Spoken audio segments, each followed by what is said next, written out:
Croyez-vous qu'un peuple de plusieurs millions de personnes ait pu exister dans l'histoire, pour ensuite presque disparaître du monde après un seul événement?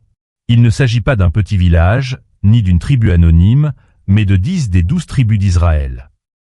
Ces êtres humains ont été mentionnés à maintes reprises dans la Bible. Ils avaient une terre, des familles, des traditions et une histoire s'étendant sur plusieurs générations. Pourtant, lorsque les portes du temps se sont refermées, leurs traces se sont estompées comme s'ils n'avaient jamais existé. Depuis plus de 2000 ans, cette question reste sans réponse absolue. Ont-ils été anéantis, assimilés, ou existent-ils encore quelque part sous un autre nom, ignorant eux-mêmes leurs propres origines? Mais ce qui donne peut-être le plus le frisson, ce n'est pas leur disparition, mais la possibilité que cette histoire ait été annoncée il y a très longtemps. Et si les prophéties bibliques ne parlaient pas seulement du passé, mais recelaient un plan s'étendant sur des millénaires? Et si cet égarement n'était pas une fin en soi, mais le début d'un voyage bien plus vaste? Et si tout ce que nous savons de l'histoire n'était que la partie émergée de l'iceberg? Imaginez qu'un jour, vous découvriez que le sang qui coule dans vos veines vous lie à l'une de ces tribus perdues. Cela changerait-il qui vous êtes? Ou bien l'histoire ne nous a-t-elle jamais vraiment quittés, se cachant simplement sous les couches de poussière du temps? Certains chercheurs pensent que les descendants de ces tribus se sont intégrés à divers peuples après les déportations de l'Empire assyrien. Certaines hypothèses se tournent vers l'Afrique, d'autres vers l'Asie centrale ou l'Inde. Il existe même des traditions suggérant que leurs traces apparaissent dans des endroits totalement inattendus. Cependant, la plupart de ces théories font encore l'objet de débats et manquent de preuves suffisantes pour conclure. C'est précisément ce qui rend ce mystère plus fascinant que jamais. L'histoire est souvent écrite par les victoires des empires, mais ce qui hante parfois le plus l'humanité, ce sont ces vides impossibles à combler. Les 10 tribus d'Israël sont comme un chapitre arraché aux chroniques du monde, laissant d'innombrables questions et très peu de réponses. Étrangement, plus on cherche, plus on réalise que cette histoire ne concerne pas seulement un peuple. Elle parle de mémoire, de foi et de la manière dont le temps peut effacer même ce qui semble immuable. Un empire peut s'effondrer, une ville peut être ensevelie sous le sable, mais les légendes sur ceux qui y vivaient continuent de se transmettre de génération en génération. Certains pensent que tout cela n'est qu'un mythe brodé au fil des ans. D'autres croient que les prophéties s'accomplissent silencieusement sans que nous nous en rendions compte. Entre ces deux extrêmes se trouvent des millénaires de débats entre savants, archéologues et ceux qui consacrent leur vie à chercher la réponse. C'est ce voyage que nous nous apprêtons à entreprendre. Dans ce récit, il y aura des événements consignés dans des textes anciens, des découvertes archéologiques qui ont stupéfié le monde, des hypothèses audacieuses qui ont secoué le milieu de la recherche, et des perspectives théologiques pour nous aider à comprendre pourquoi la disparition des 10 tribus n'est pas seulement un événement historique, mais est devenue un symbole d'espoir, d'errance et de désir de retrouvailles. Peut-être qu'au bout du compte, nous ne trouverons pas de réponse absolue sur l'endroit où ils sont allés, mais peut-être que le voyage vers la vérité est ce qui importe le plus. Car parfois, le plus grand mystère de l'histoire n'est pas ce qui a été perdu, mais ce qui existe encore sous nos yeux sans jamais avoir été reconnu. Il y a un détail que beaucoup de gens comprennent mal lorsqu'ils évoquent ce mystère. On a l'habitude de l'appeler l'histoire des 10 tribus perdues. Mais en réalité, le peuple d'Israël était initialement formé de 12 tribus, issues des 12 fils du patriarche Jacob, celui que Dieu renomma plus tard Israël. Ces 12 tribus ont formé ensemble les fondations d'un peuple, d'une histoire et d'une alliance sur plusieurs générations. Cependant, après la dislocation du royaume unifié d'Israël, le pays fut divisé en deux. Au sud se trouvait le royaume de Juda, composé principalement des tribus de Juda, de Benjamin et de nombreux prêtres de la tribu de Lévi. Parallèlement, au nord se forma le royaume d'Israël avec la majorité des tribus restantes. C'est ce royaume du Nord qui tomba aux mains de l'Empire assyrien en 722 avenue Jésus-Christ. Une grande partie de la population fut déportée, dispersée et finit par s'intégrer à d'autres peuples, rendant leurs traces floues avec le temps. C'est pourquoi l'histoire mentionne souvent 10 tribus perdues et non 12. Les 2 tribus du Sud ont continué d'exister en tant que communauté à l'identité plus distincte, tandis que le sort de la majorité des tribus du Nord est devenu un mystère qui dure depuis près de 3 millénaires. Mais ont-elles vraiment disparu ou le monde ne les reconnaît-il simplement plus sous leur ancien nom? Cette question a suscité d'innombrables expéditions, recherches et débats, faisant de l'histoire des 10 tribus perdues l'un des mystères les plus captivants de la Bible et de l'histoire humaine. 12 fils, 12 destinées. Peu de gens réalisent que l'histoire des 12 tribus d'Israël ne commence pas par des armées puissantes ou des rois influents. Elle commence par une famille pleine de fêlures, où l'amour et la haine coexistent, où des décisions apparemment mineures d'individus ont créé des ondes de choc sur des milliers d'années. C'est peut-être pour cela que cette histoire fait encore réfléchir l'homme moderne. Jacob, plus tard appelé Israël, avait 12 fils. Ils n'ont pas grandi dans un foyer paisible, mais dans une atmosphère de compétition, de favoritisme et de blessures psychologiques transmises sur plusieurs générations. Fait notable, la Bible n'essaie pas de faire d'eux des modèles parfaits. Au contraire, le texte les décrit avec toutes leurs ambitions, leurs erreurs, leur colère et leurs choix regrettables. Le premier fils était Ruben, celui qui aurait dû assumer la responsabilité du premier-né. Dans de nombreuses cultures anciennes, cette position signifiait le leadership et la plus grande part d'héritage. Pourtant, une seule action erronée lui a fait perdre le statut qui lui revenait.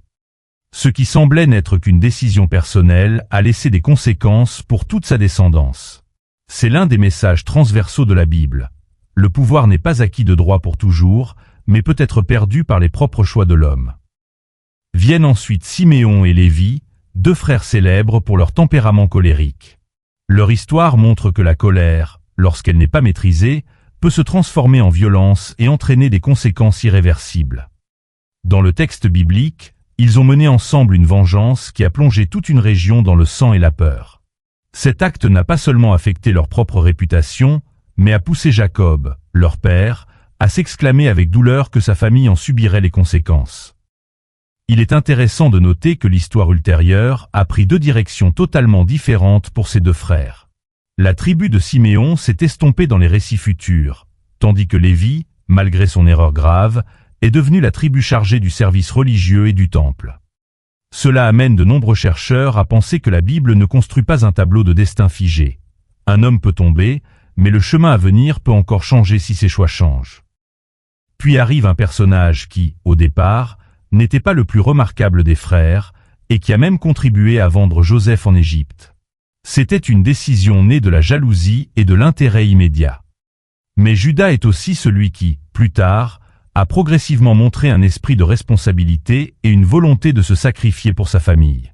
Cette transformation amène de nombreux chercheurs à le voir comme l'image d'un homme qui grandit à travers ses erreurs plutôt que comme quelqu'un n'est parfait. Il est frappant de noter que c'est de la lignée de Juda que sont issus les rois d'Israël, et selon la tradition chrétienne, c'est aussi la lignée menant au Messie. Un homme ayant commis une faute grave est devenu un maillon essentiel de l'histoire du salut. Ce message donne à l'histoire une profondeur bien plus grande qu'une simple généalogie. Mais s'il fallait choisir un personnage ayant changé tout le destin de la famille de Jacob, ce serait sans doute Joseph. Trahi par ses propres frères, vendu comme esclave, emprisonné en terre étrangère, sa vie semblait devoir finir dans le désespoir. Pourtant, cette série d'événements a mené Joseph à une position de pouvoir en Égypte, où il est devenu le sauveur de sa famille pendant la famine. Le paradoxe réside dans le fait que l'acte de trahison des frères a involontairement ouvert la voie à la préservation de toute la nation. Cela donne au lecteur le sentiment que l'histoire biblique n'est pas seulement façonnée par des victoires, mais aussi par des erreurs, des drames et la capacité à transformer l'adversité en opportunité. En regardant ces 5 premiers personnages, on voit que personne n'est vraiment parfait. L'un perd son droit d'aînesse, l'autre est dominé par la colère, un autre trahit son frère, et un autre subit l'injustice et la souffrance. Pourtant, ce sont ces êtres pétris de défauts qui sont devenus les fondations d'un peuple ayant une influence profonde sur l'histoire religieuse et culturelle de l'humanité. C'est peut-être cette différence qui rend l'histoire si spéciale. Au lieu de peindre une famille idéale, la Bible montre la rupture dès le début. Les conflits dans la famille de Jacob reflètent très clairement la nature humaine. Le favoritisme peut engendrer la haine, l'avidité peut mener à la trahison, et la colère peut détruire l'avenir. Pourtant, au milieu de ces zones d'ombre, il existe toujours une possibilité de changement, d'expiation et de réécriture du destin. Si chaque décision individuelle crée un effet domino sur plusieurs générations, la famille de Jacob en est la preuve la plus évidente. Ce qui s'est passé entre les frères n'est pas seulement la tragédie d'une famille antique, c'est la première pierre de la formation des 12 tribus d'Israël. Ces communautés qui connaîtront conquête, exil, division et, finalement, l'un des plus grands mystères historiques que nous suivons. Et de là, la question devient plus effrayante que jamais. Si les 5 premiers fils ont créé de tels tournants, qu'est-il arrivé aux autres? Et comment, à partir de 12 lignées autrefois clairement identifiées, l'histoire nous a-t-elle mené vers le mystère des tribus supposées avoir disparu du monde? La suite ouvrira justement ce voyage. Joseph est la graine de la division. Certaines guerres commencent par l'ambition du pouvoir, certains empires s'effondrent à cause de la corruption ou d'invasions étrangères, mais il y a aussi des événements qui changent le destin d'un peuple entier à cause d'une simple tunique. Cela semble incroyable, mais c'est l'histoire de Joseph. Tout commence quand Jacob manifeste à Joseph un amour particulier, différent de celui porté à ses autres fils. Le symbole le plus clair de cette affection est la célèbre tunique multicolore, un cadeau qui n'avait pas seulement une valeur matérielle, mais agissait comme une déclaration. Joseph était le préféré. Dans une famille où existaient déjà de nombreuses fêlures, ce cadeau fut comme une étincelle jetée sur de l'herbe sèche. Les frères de Joseph n'ont pas seulement vu un vêtement. Ils ont vu le favoritisme, le risque de perdre leur statut, et un avenir qu'ils croyaient leur appartenir basculer vers le plus jeune. Puis, les rêves de Joseph ont creusé davantage cet écart. Dans les rêves rapportés par la Bible, Joseph raconte que les gerbes de blé de ses frères se prosterneront devant la sienne, et que le soleil, la lune et les étoiles s'inclineront devant lui. Bien que l'interprétation de ces rêves varie, pour les frères habités par le ressentiment, c'était une affirmation que Joseph dominerait sur eux tous. La jalousie a grandi, d'abord des regards sombres, puis des paroles amères, pour finir par une décision qui allait changer l'histoire. Lorsque Joseph fut envoyé par son père chercher ses frères qui gardaient le troupeau au loin, ils l'aperçurent à l'horizon. Avant même qu'il n'arrive, le plan était formé. Certains proposèrent de le tuer sur le champ, d'autres de cacher les traces en jetant son corps dans un puits sec. Finalement, au lieu de lui ôter la vie, ils choisirent de vendre Joseph à une caravane de marchands en route pour l'Égypte contre quelques pièces d'argent. Ils ont troqué non seulement le lien du sang, mais ont involontairement changé le destin de toute leur famille. Ce moment est souvent perçu comme une tragédie personnelle, mais avec plus de recul, c'est le point de départ d'une série d'événements sur plusieurs générations. Arrivé en Égypte comme esclave, Joseph fut calomnié, emprisonné, puis soudainement élevé à une position de pouvoir juste après Pharaon grâce à son don d'interprétation des rêves et à sa gestion du pays pendant la famine. C'est grâce à ce poste que plus tard, lorsque la famine s'est étendue à tout le Proche-Orient ancien, la famille de Jacob fut contrainte de descendre en Égypte pour chercher de la nourriture. Les retrouvailles larmoyantes entre Joseph et ses frères sont devenues l'un des moments les plus émouvants de la Bible, mais ont aussi ouvert un nouveau chapitre pour l'histoire du peuple d'Israël. Si Joseph n'avait pas été vendu, la famille de Jacob ne se serait peut-être pas installée en Égypte. S'il n'était pas allé en Égypte, il n'y aurait peut-être pas eu cette période d'esclavage de plusieurs siècles. Sans cette période d'esclavage, l'histoire de l'Exode sous la direction de Moïse serait totalement différente. Une seule décision familiale a créé une réaction en chaîne sur plusieurs siècles. C'est ce qui rend l'histoire de Joseph bien plus vaste qu'un drame familial. Elle prouve que des actions infimes aujourd'hui peuvent façonner l'avenir de toute une nation. Mais l'influence de Joseph ne s'est pas arrêtée là. Après qu'Israël se fut installé en terre promise et se fut développé en un royaume unifié, les lignées de Joseph, particulièrement Éphraïm et Manassé, devinrent de plus en plus puissantes. Éphraïm a même occupé un rôle si prédominant que de nombreux textes prophétiques ultérieurs utilisèrent ce nom pour représenter l'ensemble du royaume du Nord. Pendant ce temps, Juda au sud devenait également un centre de pouvoir. Avec le temps, ces deux pôles ont développé des intérêts et des identités propres. Après le règne de Salomon, le mécontentement politique, économique et de pouvoir éclata, divisant le royaume unifié en deux, Israël au nord et Juda au sud. Bien sûr, les causes de cette scission étaient complexes. Elles résultaient de multiples facteurs politiques, sociaux et religieux accumulés sur plusieurs générations. Cependant, en repensant à l'histoire de Joseph, beaucoup ne peuvent s'empêcher de voir une similitude frappante. Les graines de la division sont souvent semées très tôt, au cœur même des relations les plus proches. Le favoritisme d'un père, la haine entre frères, une décision précipitée, une trahison irréversible. tout cela résonne et crée des ondes qui se propagent bien au-delà de l'imagination. C'est une leçon qui rend cette histoire encore précieuse aujourd'hui. Les fissures familiales ne s'arrêtent pas toujours au seuil de la maison. Elles peuvent affecter les descendants, la communauté et même l'histoire d'un pays. Un choix né d'une émotion passagère laisse parfois des conséquences que plusieurs générations devront assumer. Et c'est précisément lorsque le royaume d'Israël fut divisé entre le nord et le sud que les fêlures apparues dans la famille de Jacob semblèrent ressurgir sous une forme plus vaste, comme si l'histoire répétait la même leçon à une échelle bien plus grande. Mais ce n'était pas encore la fin, car quelques siècles plus tard, un événement encore plus terrible allait se produire.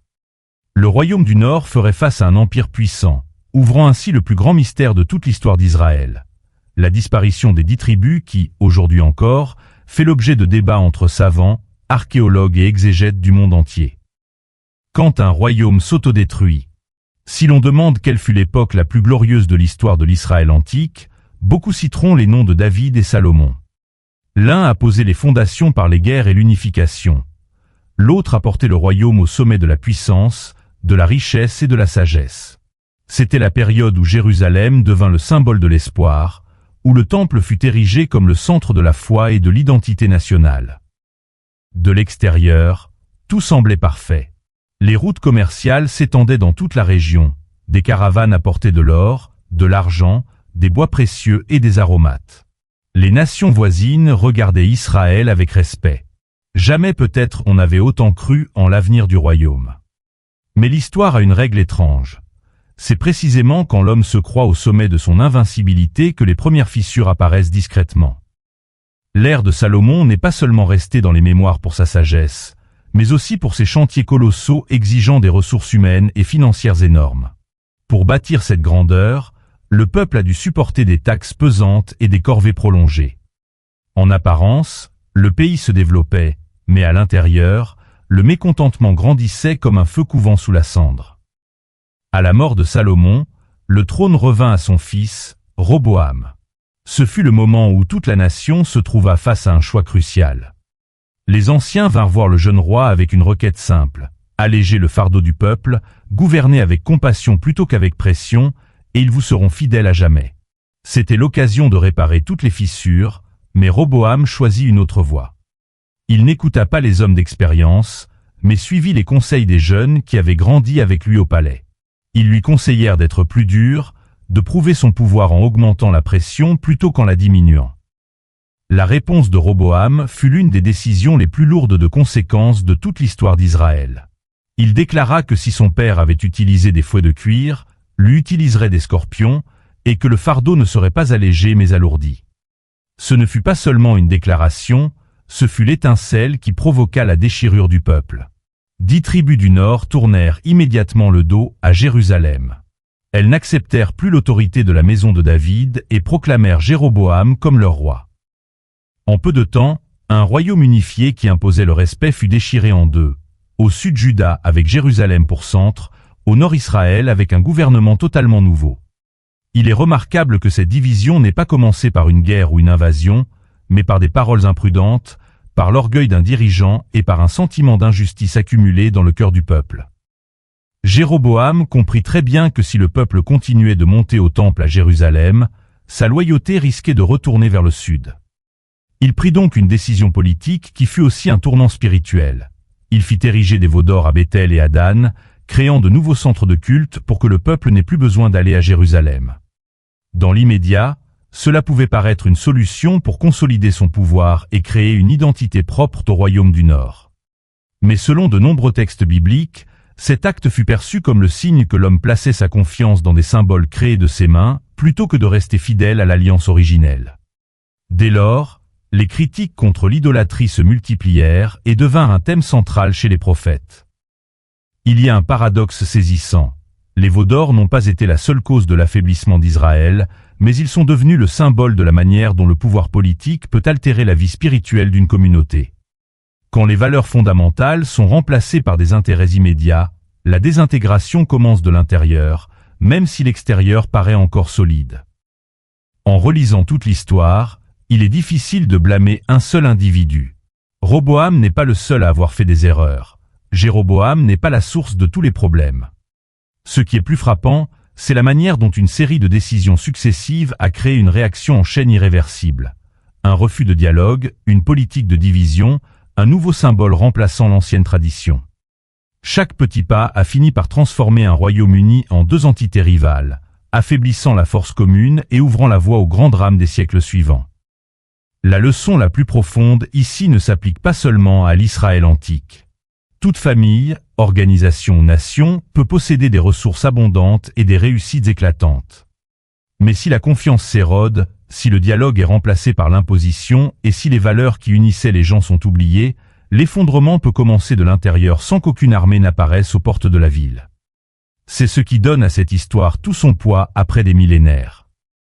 Les murs les plus solides ne sont pas toujours abattus par l'ennemi extérieur. Ils se lézardent parfois à partir des briques de fondation là où personne ne regarde plus.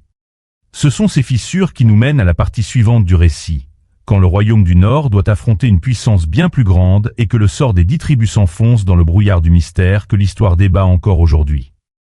En 722 avant Jésus-Christ, quand 10 tribus disparaissent, il y a des nuits qui changent le destin d'un homme, et il y a des nuits qui changent le sort d'un peuple entier. L'année 722 avenue Jésus-Christ est considérée par de nombreux chercheurs comme un tel jalon. Pas seulement parce qu'une ville est tombée, mais parce qu'après cet événement, les 10 tribus du royaume d'Israël du Nord ont progressivement disparu du courant de l'histoire documentée. Ce qui s'est passé ensuite reste un sujet de débat pour les savants, les archéologues et les exégètes. Imaginez une ville autrefois animée, où les enfants couraient sur des rues pavées, où les bruits du commerce résonnaient dans les marchés et où la fumée des cuisines s'élevait chaque après-midi. Les habitants croyaient que demain serait comme hier, mais à l'horizon, une ombre s'avançait, l'Empire assyrien.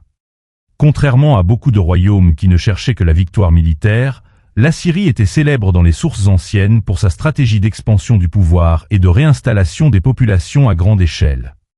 L'objectif n'était pas seulement de conquérir des terres, mais d'affaiblir toute velléité de révolte en dispersant les communautés, en changeant les structures sociales et en mélangeant les groupes humains. Quand l'armée assyrienne encercla Samarie, la capitale d'Israël du Nord, il ne restait plus beaucoup d'options. Les murs qui protégeaient la ville devinrent l'endroit d'où les habitants regardaient dehors avec angoisse. La nourriture s'épuisait, l'espoir s'amenuisait de jour en jour. Les textes anciens montrent que Samarie a subi un long siège avant de tomber aux mains de la Syrie. Ce ne fut pas une bataille terminée en quelques heures, mais un processus d'érosion de la volonté de toute une cité. Puis l'instant final arriva. Les portes furent enfoncées, les troupes déferlèrent, les cris se mêlèrent au bruit des sabots et au choc du métal. Des familles autrefois unies furent séparées dans le chaos. Un père ignorait où était son enfant, une mère serrait son dernier petit contre elle. Les vieillards regardaient pour la dernière fois la maison de toute une vie, sans savoir s'ils reviendraient un jour. Mais ce qui se passa ensuite changea véritablement l'histoire. Au lieu de simplement placer un nouveau roi et de se retirer, l'Assyrie appliqua sa politique de déportation. Une grande partie des Israélites du Nord fut emmenée vers des terres lointaines de l'Empire, tandis que d'autres populations étaient transférées pour vivre sur leur ancienne patrie. C'était une stratégie visant à ce que l'identité communautaire se mélange avec le temps. Imaginez le sentiment d'une personne emmenée à des milliers de kilomètres, dans un lieu où l'on ne parle pas sa langue, où les coutumes sont étrangères, où il n'y a plus de temple familier, ni de voisins d'enfance. Au début, ils se souvenaient de qui ils étaient. Ils racontaient à leurs enfants la terre où ils vivaient. Ils évoquaient les ancêtres. Ils transmettaient les vieilles histoires. Mais une génération passa, puis une deuxième. Les enfants nés sur la terre nouvelle apprirent la nouvelle langue, se marièrent avec des locaux, adoptèrent d'autres coutumes et grandirent dans un environnement totalement transformé. L'ancien nom fut moins mentionné, l'origine ancestrale devint un souvenir flou, et la frontière entre les déportés et la nouvelle communauté devint de plus en plus difficile à distinguer. C'est peut-être le point le plus frappant. Un peuple ne disparaît pas nécessairement parce que tous meurent à la guerre. Parfois il disparaît parce que son identité se dissout au fil des générations jusqu'à ce que plus personne ne puisse définir exactement d'où il vient. De nombreux chercheurs pensent que le concept des 10 tribus perdues vient de ce processus.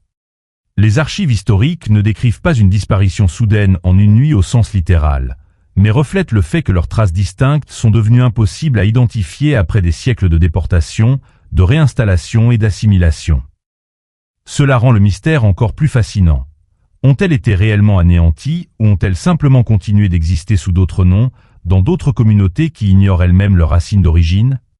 Ici, l'histoire dépasse le cadre d'un événement militaire pour devenir une question de mémoire. Un peuple existe-t-il encore quand il perd sa langue? Une lignée est-elle encore intacte quand les descendants ne se souviennent plus des ancêtres? Et que se passerait-il si un jour, après des millénaires, quelqu'un déclarait avoir retrouvé les descendants de ces tribus? L'histoire n'apporte pas de réponse claire. Les documents restants ne laissent que des pièces éparses, suffisantes pour éveiller d'innombrables hypothèses, mais pas assez pour clore le débat. Ainsi, l'événement de 722 avenue Jésus-Christ n'est pas seulement la chute d'un royaume.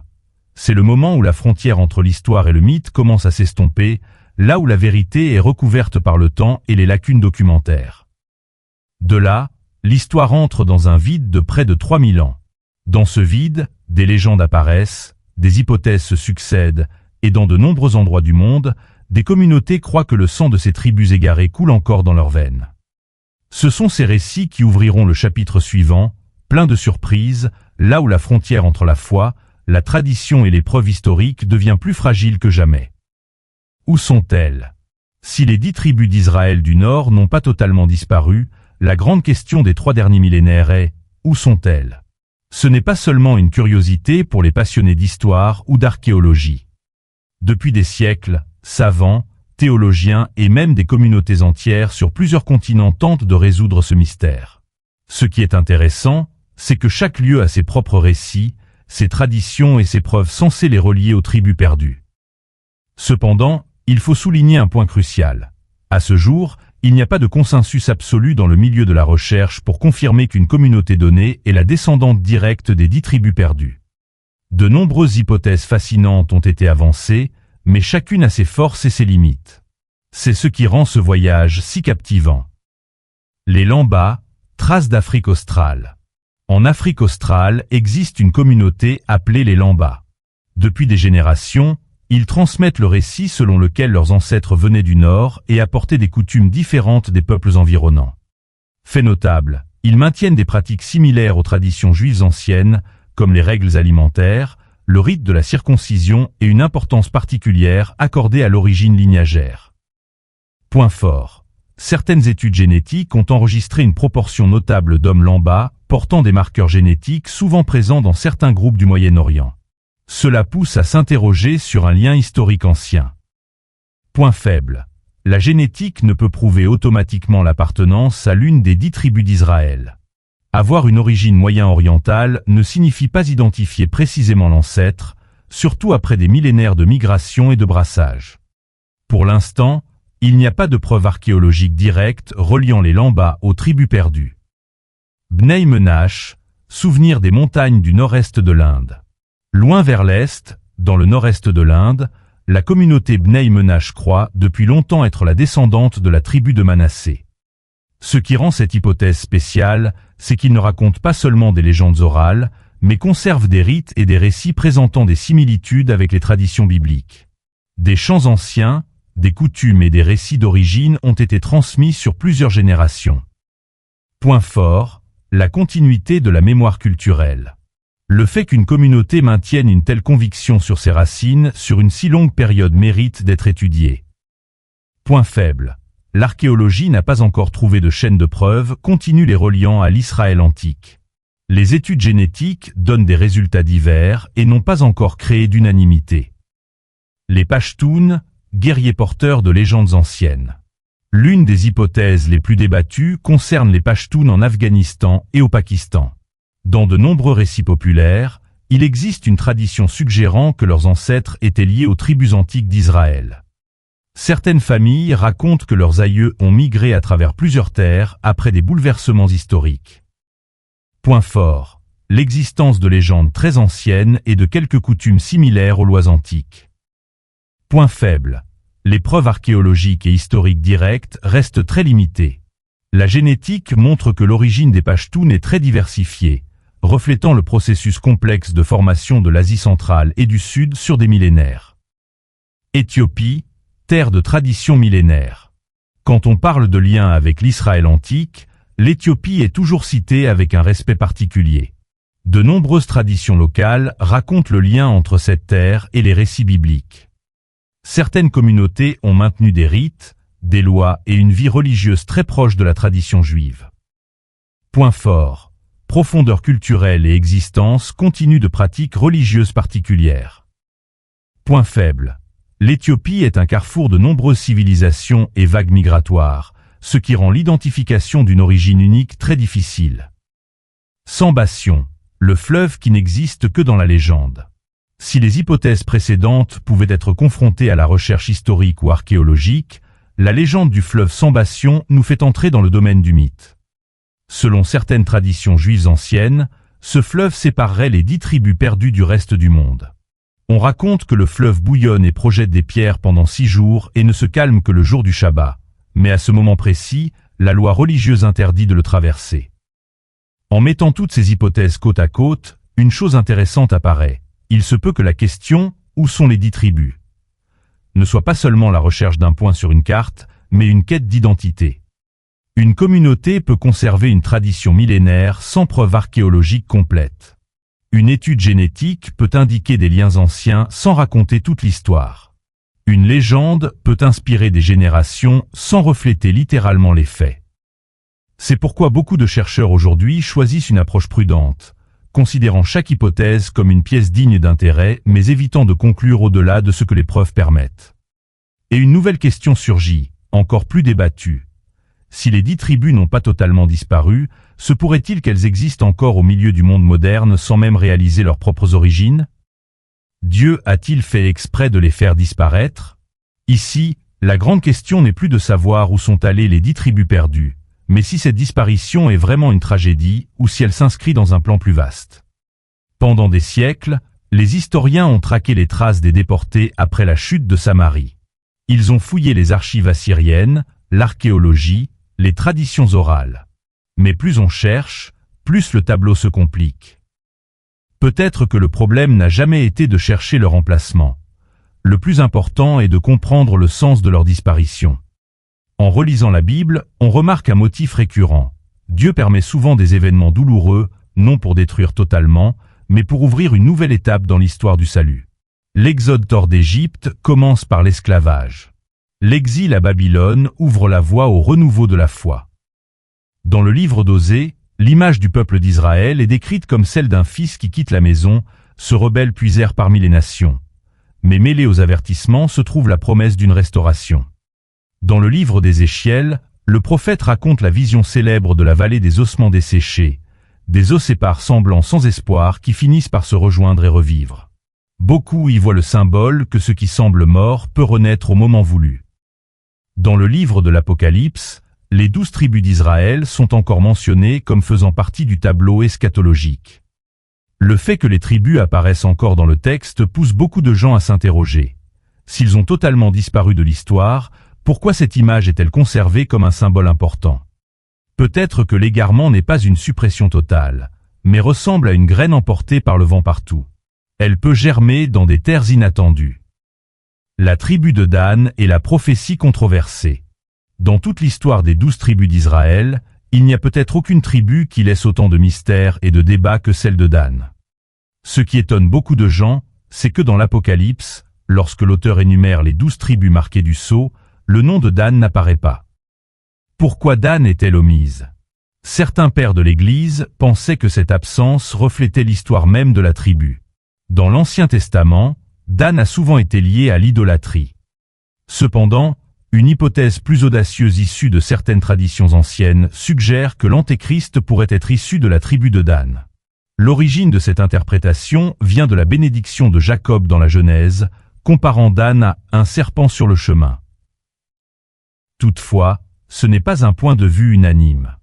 De nombreux chercheurs modernes pensent que la liste de l'Apocalypse utilise un langage symbolique pour transmettre un message théologique plutôt que de viser une exactitude généalogique. La leçon cachée derrière l'histoire de Dan est peut-être un rappel. Quand une communauté place l'intérêt immédiat au-dessus des valeurs fondamentales, l'affaiblissement commence de l'intérieur. Le nouvel Israël selon la perspective chrétienne.